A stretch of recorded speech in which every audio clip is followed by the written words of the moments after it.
There are countless athletes who have incredible talent, but not the hardware to show for it. That's not true for Cinna, who was part of 4 league titles, 4 district titles, and 2 regional runner-up teams. And get this, she never lost a game to a TVC hawking opponent. Gnarly, the 5-foot boa constrictor, joined the Starr County Terriers at Bob Wren Stadium tonight for hunting and fishing night. Would the copperheads be able to swallow these terriers whole, or would the dogs send the snakes slithering away sadly? What are some of your personal goals that you've kind of set, either for the team or individually? My first personal goal is to have a perfect practice. After I can get past that perfect practice, then I'll move on to the next one. What do they need to do to win these remaining games? They need to bring it to another level, especially on defense. And it's crucial for them to set the tone early because too often they're playing from behind. And then by the time they kick it into the next gear and get it rolling again, it's just too little too late. A good mantra for the Buckeyes to have going into this tournament would be a quote from legendary basketball coach John Wooden, which is, "Little things make big things happen." Now, someone in the sports department wrote this note. It says the Rockies never win a game in the bottom of the 9th. A meaningless jinx, but a jinx nonetheless. Carlos Gonzalez came through to break it tonight.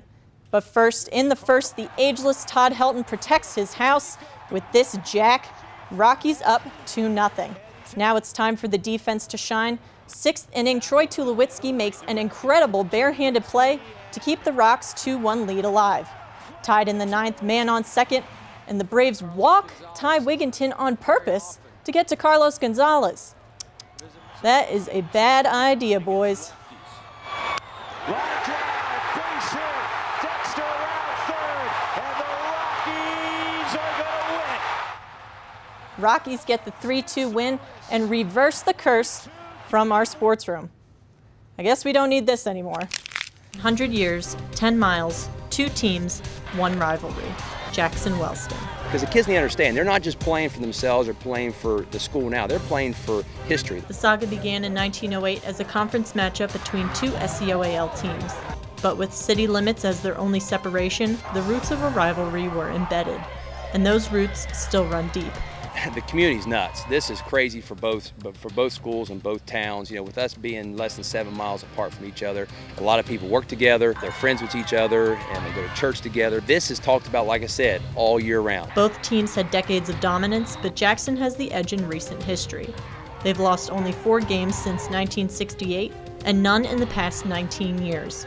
That doesn't diminish the energy surrounding the game. It's intense.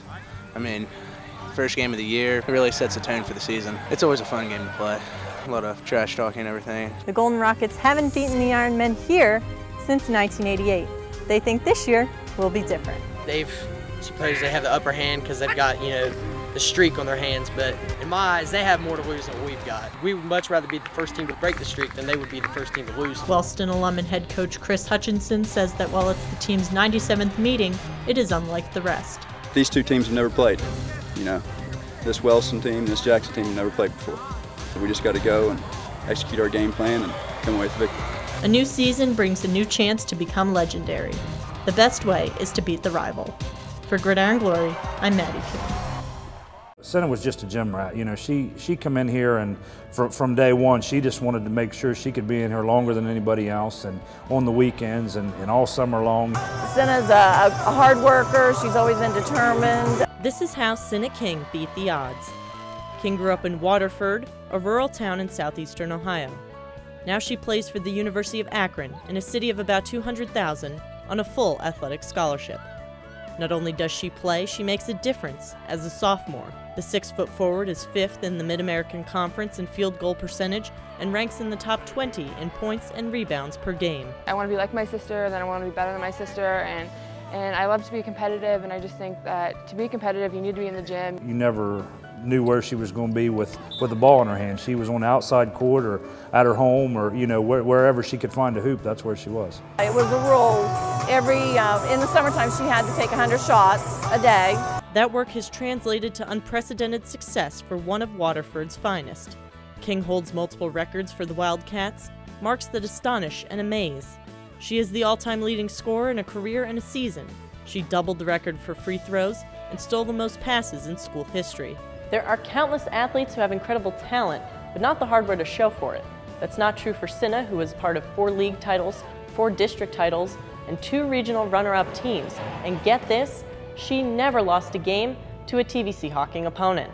King distributes the credit for her skyrocketing career. I never could have done that without the community that I came from. They were so supportive all the time, especially my high school coach, Jerry Close. I mean, he always let me in the gym. I had some great teammates. They always supported me, just in every aspect, whether it's school or basketball. And if I wanted to be in the gym, they'd come with me. It is rare to find an athlete of this quality, rare for her to rise from rural Southeast Ohio.